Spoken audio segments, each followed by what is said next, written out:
Olá, seja bem-vindo. Obrigado por ter acessado esta mensagem. Espero que ela seja edificante para a sua vida. Antes de mais nada, desejo a você e aos seus entes queridos vida longa, saúde e paz, e que o Deus Criador retribua a você, a sua família, filhos e netos 5 vezes o que você fez, venha a fazer ou pensar em fazer a mim e a minha família. Espero ainda que tenha visto a mensagem Como São Feitos Estudos. Recomendo, se ainda não fez, acesse para entender melhor. Nós vamos falar hoje sobre a afirmação de que o batismo remove o pecado original. Abra sua Bíblia, Ave Maria, em Hebreus capítulo 9, versículo 22. Diz assim: aliás, conforme a lei, o sangue é utilizado para todas as purificações, e sem a fusão de sangue não há perdão. Na revista e atualizada diz: sem derramamento de sangue não há remissão. De quê? De pecados. Abra ainda sua Bíblia em 1 João capítulo 1, versículo 7. Se porém andarmos na luz como ele mesmo está na luz, temos comunhão recíproca uns com os outros. E o sangue de Jesus Cristo, seu Filho, nos purifica de todo o pecado. Aqui ele está dizendo que quem purifica do pecado é o sangue de Cristo. Abra sua Bíblia em Atos capítulo 4, versículo 12, que você vai ver o seguinte: em nenhum outra salvação, porque debaixo do céu nenhum outro nome foi dado aos homens pelo qual devamos ser salvos. E isto coloca que só há salvação no nome de Jesus. Entenda que pecado é uma herança espiritual, ele não vem pela genética, é uma transmissão de influências, padrões, tendências ou consequências que se manifestam através de gerações.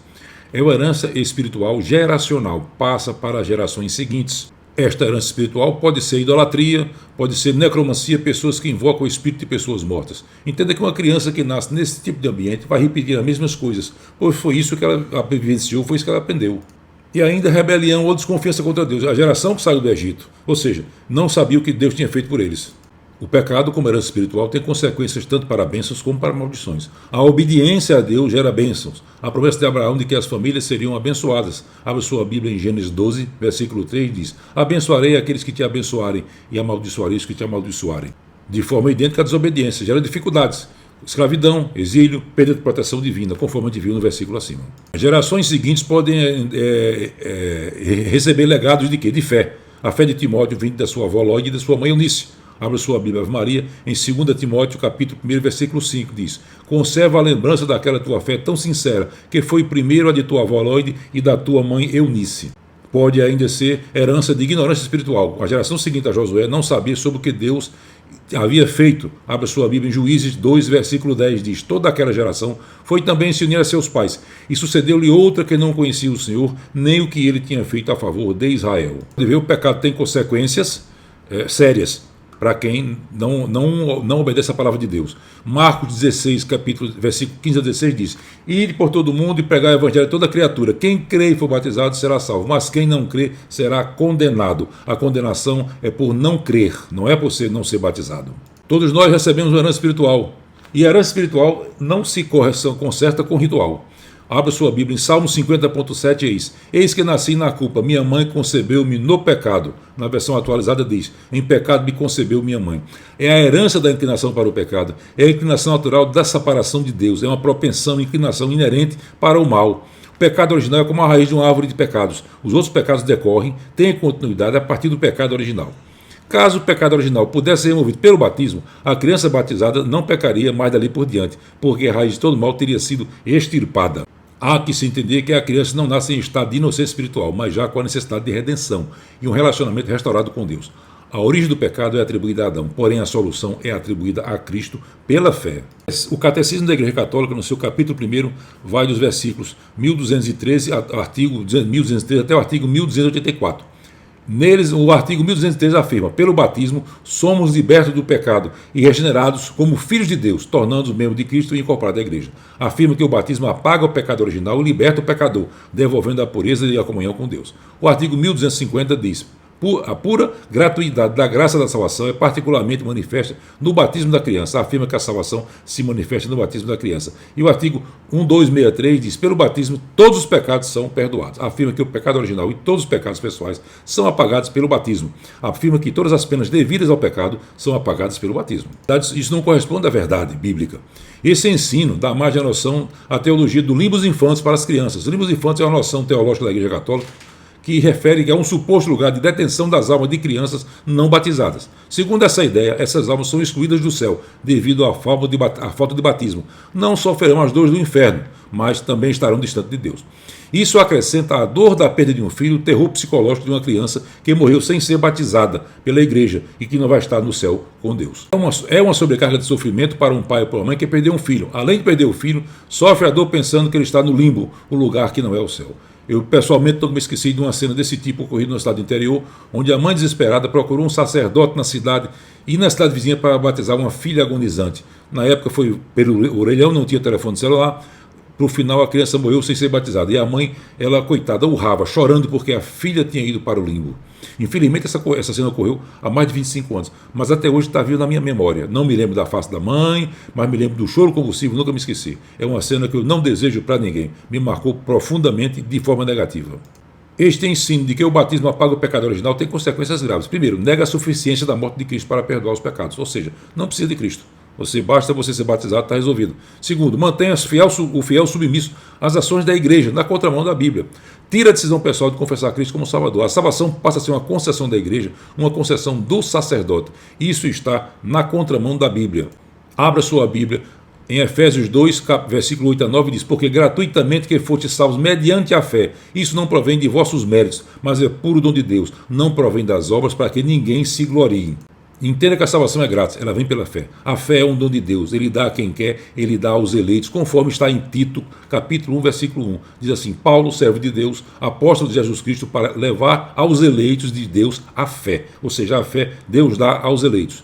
Se o pecado original fosse anulado pelo batismo, a glória seria da igreja, não seria de Deus.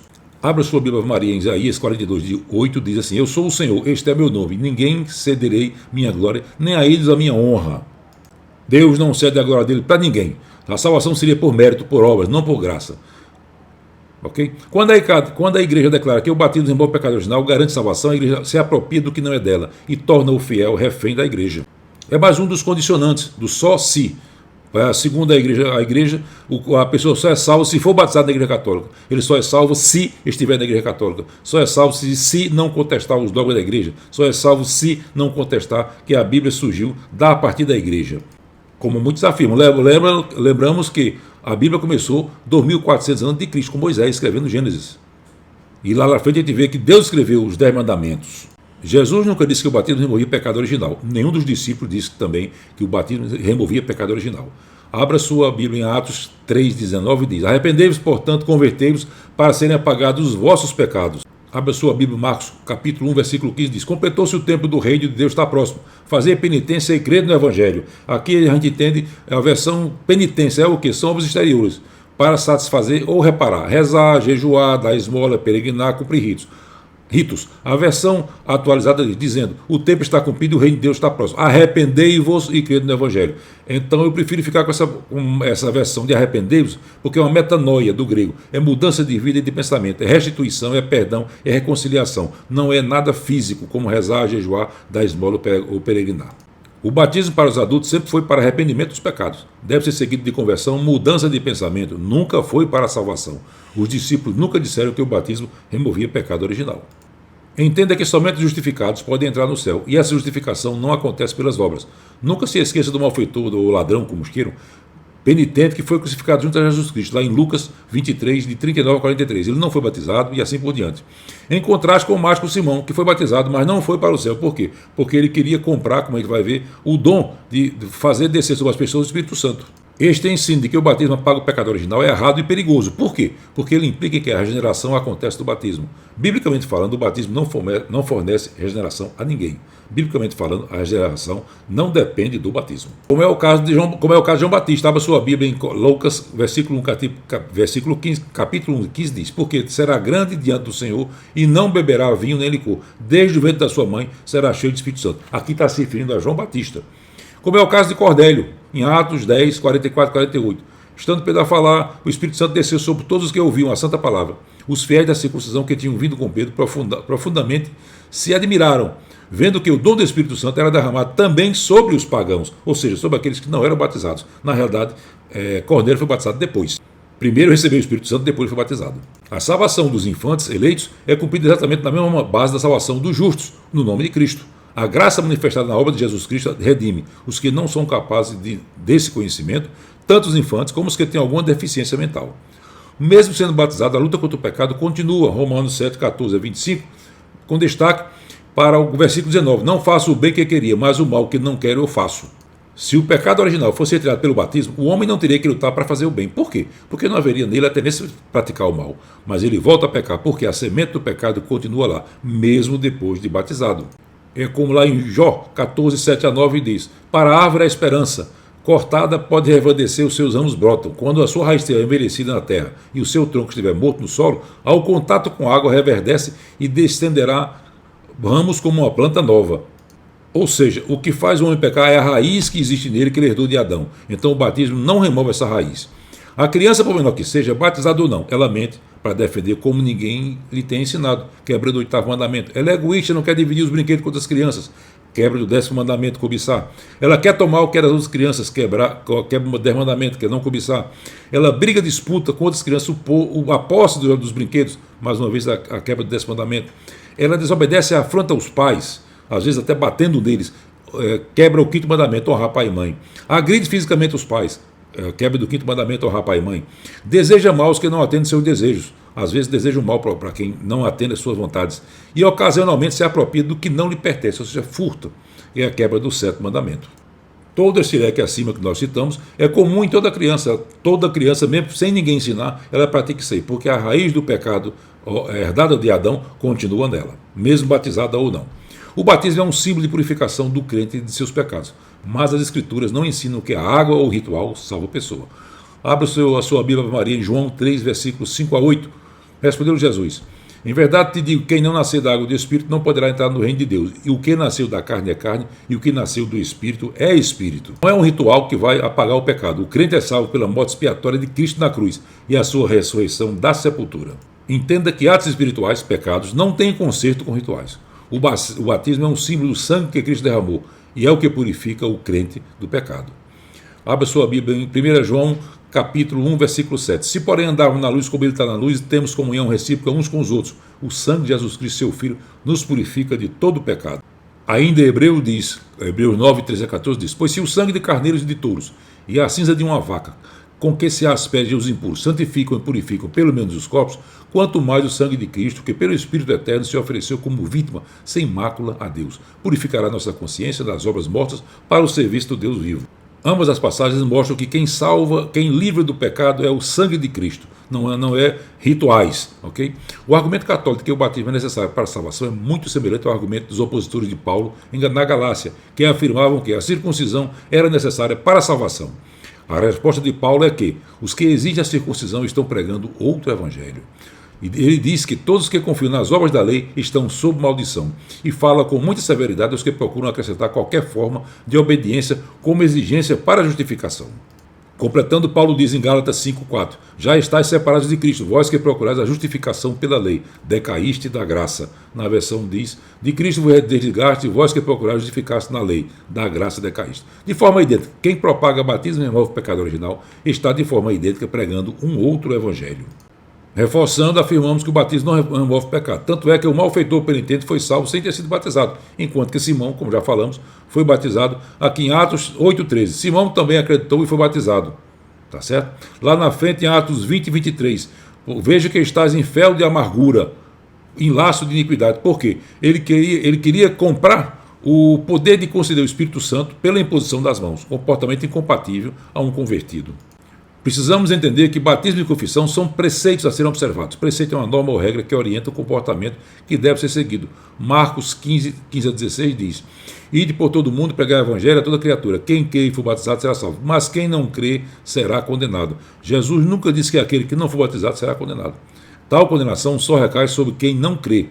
Este argumento de que o batismo salva cai por terra justamente por aquele malfeitor. Ele não foi batizado, não deu esmolas, não fez boas obras, não celebrou missa, não pertenceu em nenhuma igreja visível denominacional, não fez caridade, não entrou para a igreja invisível, mas entrou para a igreja invisível de Cristo. Em nenhum momento, Deus disse em sua palavra que não há salvação fora da igreja, seja ela qual for. Na realidade, existem dois tipos de igrejas: as igrejas visíveis e a igreja invisível. As igrejas visíveis são aquelas que têm denominação. católica e as evangélicas, batista, congregacional, episcopal, presbiteriana, etc. A Igreja de Cristo, na verdade, é a igreja visível, invisível. Ela é formada de quê? Primeiro, aqueles que no passado creram em Jesus como enviado para salvar o pecador, como no caso de Simeão. Simeão creu que veria a salvação de Deus, Jesus, conforme havia prometido o Espírito Santo de Deus. Está lá em Lucas 2, 29 a 31. Diz assim: agora, Senhor, deixai o vosso servo ir em paz, segundo a vossa palavra, porque os meus olhos viram a vossa salvação que preparaste diante de todos os povos. Em segundo lugar, é formado dos que hoje creem que Jesus veio salvar o pecador. Abra sua Bíblia em Romanos 1, versículo 16, diz: com efeito, não me envergonho do Evangelho, pois ele é uma força vinda de Deus para a salvação de todo que crê, de todo que crê, ao judeu em primeiro lugar e depois ao grego. Na atualizada diz: pois não me envergonho do Evangelho, porque é o poder de Deus para a salvação de todo aquele que crê, primeiro o judeu e também o grego. É para os que creem hoje. E ainda João capítulo 1, versículo 12 diz: mas todos quanto receberam, deu-lhes o poder de serem feitos filhos de Deus, a saber, os que creem em seu nome. Spurgeon diz: quando recebo Jesus, ele se torna meu salvador, minha posse tão legítima que nem vida nem morte me privarão dele. Tudo isso significa receber Cristo, tomá-lo como dádiva de Deus, torná-lo real em meu coração e apropriar-lhe dele como meu. Ainda continua Spurgeon: a salvação pode ser descrita como um cego que recebe a visão, um surdo que recebe a audição, um morto que recebe a vida, mas nós não apenas recebemos essas bênçãos, recebemos o próprio Cristo Jesus. O Spurgeon, é verdade que ele não ressuscitou dos mortos, ele não deu perdão dos pecados, ele nos atribuiu retidão. Todas as coisas são preciosas, mas não nos contentamos com elas, pois recebemos o próprio Cristo, o Filho de Deus, foi derramado sobre nós, e nós recebemos e nos apropriamos dele. Quão sincero e repleto é o de amor que Jesus é. Dos que vão nascer também é o terceiro grupo, ainda os que vão nascer e vão crer em Jesus o Salvador. Abra sua Bíblia em João capítulo 17, versículo 20 e diz: não rogo somente por eles, mas também por aqueles que, por sua palavra, hão de crer em mim. Ele está orando por aqueles que ainda vão nascer e vão crer em Cristo. Então esses formam a igreja de Cristo. Os que creram no passado, os que creem hoje e os que vão nascer e ainda crer. Eu lhe pergunto, como fica a situação do malfeitor penitente arrependido? Lá em Lucas 23, 42, 43 diz assim: e acrescentou Jesus: lembra-te de mim quando tiveres entrado no teu reino. Jesus respondeu: em verdade te digo, hoje estarás comigo no paraíso. Aquele malfeitor não fazia parte de igreja visível nenhuma, ou seja, de forma idêntica, um ateu que sozinho no seu leito de morte, confessando com genuíno arrependimento de Jesus como seu Senhor e Salvador, não estará salvo? Diz Romanos 10.9: portanto, se com tua boca confessares que Jesus é o Senhor, e em teu coração creres que Deus o ressuscitou dentre os mortos, serás salvo. Então a salvação é mediante a fé. Assim como palavras ditas não podem ser retiradas, pois já foram ditas, pecados não podem ser desfeitos, pois já foram cometidos. Pecados não podem ser pagos por sacrifícios humanos. Ressalto que a blasfêmia contra o Espírito Santo de Deus é o único pecado que não tem perdão. E o que é blasfêmia? É a palavra, o ato que traduz insolência direta para o caráter de Deus, que traduz insolência direta para com a verdade cristã, ou insolência direta para com as coisas sagradas. Em sua forma mais simples, a blasfêmia constitui um ataque deliberado e direto à honra de Deus com a intenção de insultá-lo. A blasfêmia consiste, de forma resumida, uma menção verbal ou ação grosseiramente desrespeitosa para com Deus, expressa uma rejeição arrogante da sua majestade ou autoridade e lança desprezo sobre a sua providência, suas palavras ou obras. Para os pecados cometidos, exceto a da blasfêmia, temos apenas duas possibilidades, desde que precedidas de arrependimento genuíno. A primeira é perdão, a segunda é remissão. Jesus não disse que aquele que não for batizado será condenado. Tal condenação só recai sobre quem não crê. Se dissermos que não temos pecado, enganamos a nós mesmos. A verdade não está em nós. Se reconhecemos nossos pecados, Deus aí está, fiel e justo, para nos perdoar os pecados, purificar de toda iniquidade. Essa é a versão da Ave Maria, do primeiro capítulo, 1 João, capítulo 1, versículo de 8 a 10. Na revista atualizada diz: se dissermos que não temos pecado nenhum, a nós mesmos nos enganamos e a verdade não está em nós. Se confessarmos os nossos pecados, Ele é fiel e justo para perdoar os pecados e nos purificar de toda injustiça. A expressão se confessarmos, na revista atualizada, vai além da expressão se reconhecemos, pois o se confessarmos denota arrependimento, mudança de comportamento, mudança de vida, morte do velho homem. Ao contrário, a pessoa pode reconhecer, mas não confessar. É diferente. Se você reconhece, mas não confessa, não tem valor nenhum. Do texto acima, nós concluímos que todos nós somos pecadores. Se dissermos o contrário, estamos mentindo. O nosso pecado decorre do estado em que herdamos do pecado original.